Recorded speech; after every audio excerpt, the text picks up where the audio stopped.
Ассалаумағалейкум ардақты ағайын, қадірменді спорт сүйер қалды бір сәт дүрлігіп атын баптап сайлаған көкпар десе жайнаған сайып қыран жігіттер күйерлері күш беріп намыстарын қайраған. Қазақстан, Қырғызстан көкпар финал бұдан артық дәл осы аламанға қандай. Қазақ, Қырғыз атқа қонған палуандардың бәсекесінде дәл осы ел классикосына айналған додада қазір барын салуға әзір. Үйлердің теңдей жартысы қазір қызыл түске боянып, ал еліміздің көк байрақ күйерлерде әрине жергілікті құрама. Жарыс иелерін қолдаусыз. Дәл осы мыңдаған жанкүйер бәсеке басталмас бұрын билеттер кен құрама бұл жерде енді аянып қалмасы анық.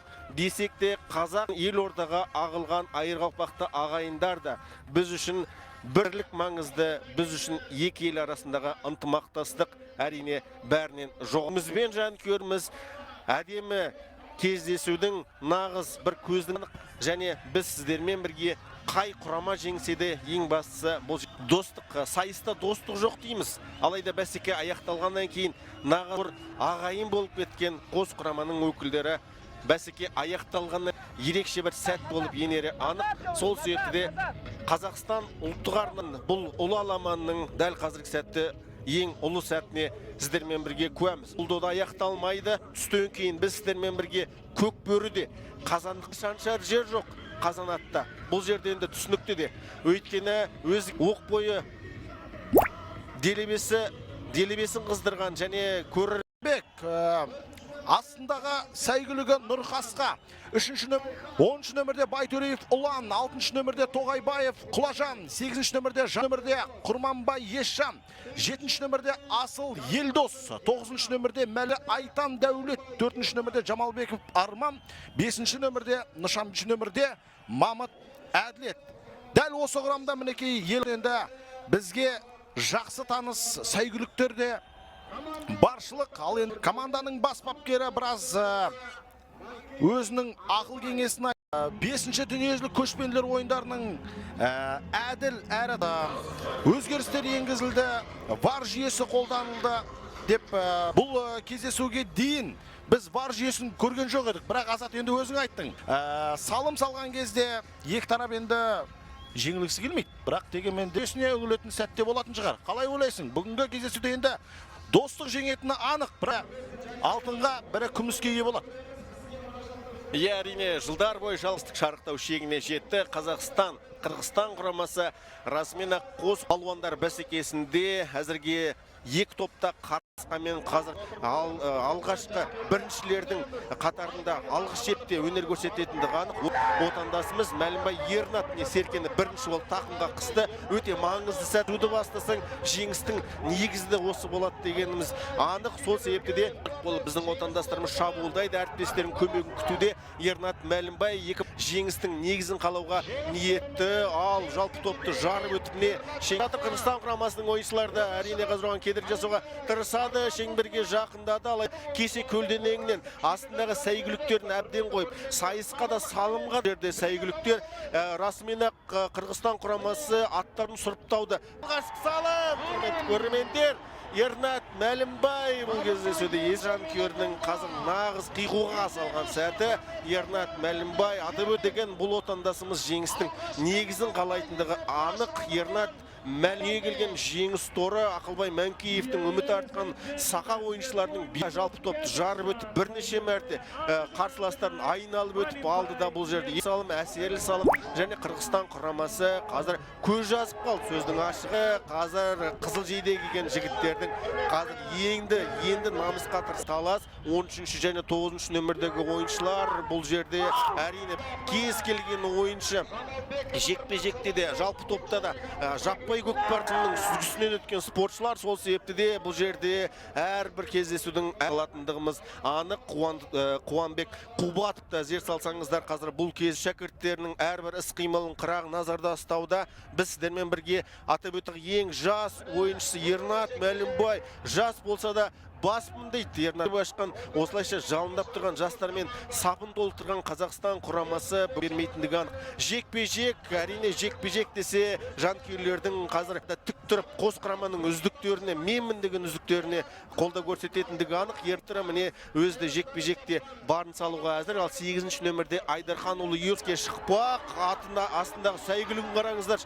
Жеңіс торы деген әбден дағдыланған сәйгүлік қой. Ал бұл жерде Серке қазір алаңның сыртынан шығып кеткен, тіпті теңдей жартысы қазір тік тұрып бұл кездесу тамашалауда. Қапталда ойыншысы. Жалпы Қырғызстанда да құрметті меймандардың бірі Құрманбек Тұрғанбек, астындағы ең бір еліміздегі тіпті көршілес елдерде де танымал Сәйгүлікшбек Сұлтанұлы және Құрманбек Тұрғанбектің Серкеге таласқан сәті Қырғызстан тақымға қысқысы келген еді. Алайда Құрманбек Тұрғанбек қазір намысты қолдан бермей емасып жүріп қазір Серкені тартып алуға ниетті. Шеңберден шықса жаппай додада әрмен нады.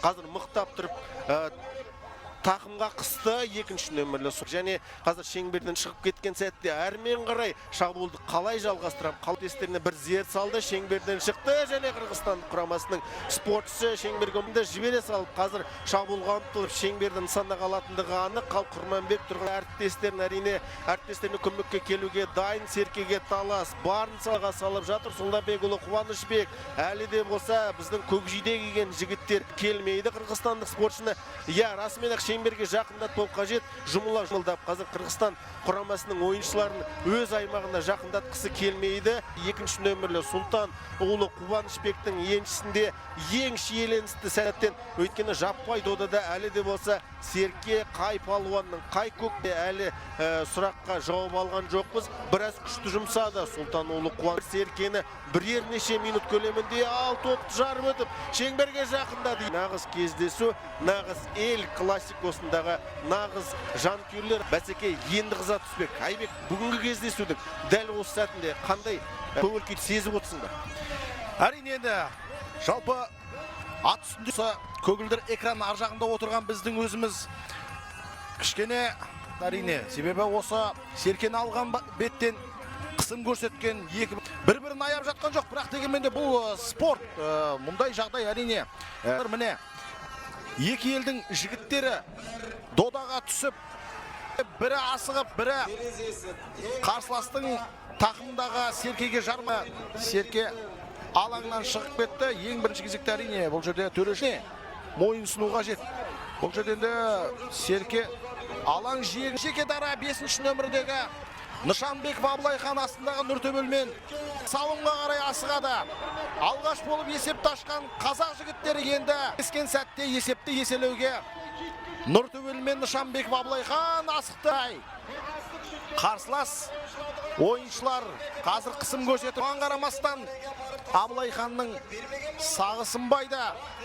Дейін өткен бірнеше додаларда өзінің бағын сынап, салымдардың иегер атанған Абылайхан Нышанбеков 1900-ның шабандозы, ұлттық спорт түрлерінің 2015 жылы әлем чемпионы деген атақ дәрежесі бар. Абылайхан Нышанбековке мәселе болып па кезекті салымды салу. Қазір енді нағыз финал қысқа толы. Жаңағы бір сәтте қазақ шабандоздары, қазақ көкпаршылары тақымға қысқан Серкені әрі қарай қазір міне шабарына жиналған жанкүйерлердің қиқуынан көріп отырсыздар. Осындай жанкүйерлердің шабыт алмасқа Абылайхан Нышанбеков осыдан бірер сәт бұрын жеке дара салымға асыққан. Енді міне қазір Серке өмірдегі Қырғыз елінің шабандозында Ниязов Манас, оған нөмірдегі Құрманбай Есжан қандай жан алысып жан беріскен сәт. Бұл жерде аттың үстіндегі шабандозда сыналатын сәт. Ал енді міне кезек 10-ші нөмірдегі тақымдағы Серкеден тапжылмай айырылып кезекті салымға асығуда. Әзімбай Бақытжан өте керемет өнер көрсеткен, алайда еншісінде кетті. Бұл 1-2 деген есеп аса бір қорқынышты емес Азат. Кез келген сәтте қазір біздің жігіттердің де шамасы жетеді. Қазақ ат десе оның үстіне осы көп қоятын халықпыз. жеңіліп тұрып талай біздің шабандоздарымызға бұл жай ғана сынақ деп біледі. Осы бір тұста бас бапкер бір маңызды шешім қабылдап, бір маңызды ойындарда өткізеді дегенге сенім білдіремін. Есепте алға шыққан қырғыздардың ендігі мақсаты қорғау. Қазақ жігіттері қысқан шабандозды ортаға алып, қарсыластың жығылмай салымға қарай асыққан, алайда Серке жегінен шығып кетті. Ал енді жекпе-жек. Бұл жерде 9-шы нөмірдегі Қайратұлы, Бәлімбай Ернат Қайратұлы осы алғашқы әдегеннен ақ талған еліміздің мақтанышы, Көкбөгінің жеңімпазы 2021 жылы ұлттық спорт түрлерінен республикалық фестивальдік осындай атақ даңқы бар біздің жас болса да бас болып жүрген өнеріне куә болған халық қазір міне қошемет соғып жатыр. Ал міне кезекті тыс. Бұл жерден де осыған дейін өткен Түркия, өзге де мемлекеттермен болған бәсеке әрине бұл бір құтты жиыны іспеттес болды. Енді міне сол бір тек еткен еңбектің нәтижесін көретін сәт келді. Есеп әзірге 1-2. Жігіттердің жігері соңына дейін сарқылмайды. Ал қызуға айыр қалпақта қырғыз елінің жанкүйерлерімен еліміздің өте керемет жанкүйерлердің нағыз бір көрінісін көрсетуде. Шеңбер ортада. Енді кезекті жекпе-жекке шығатын көкпаршылар. Байқап отырсаң, Азат, негізі мұндай кездесулерде кіржің болатын. Бұл жолы екі құраманың ойыншылары кездесудің алдында бір-бірімен қол алысып, құшақтасып, кім жеңсе де достық жеңсе ұпайға ие болсын деп өзара серт берген секілді. Тұста міне енді талас тартысқа толы ойында бір-бірімен байқап отырсың. Бұл да бір әдемі көрініс деп есептейміз ғой.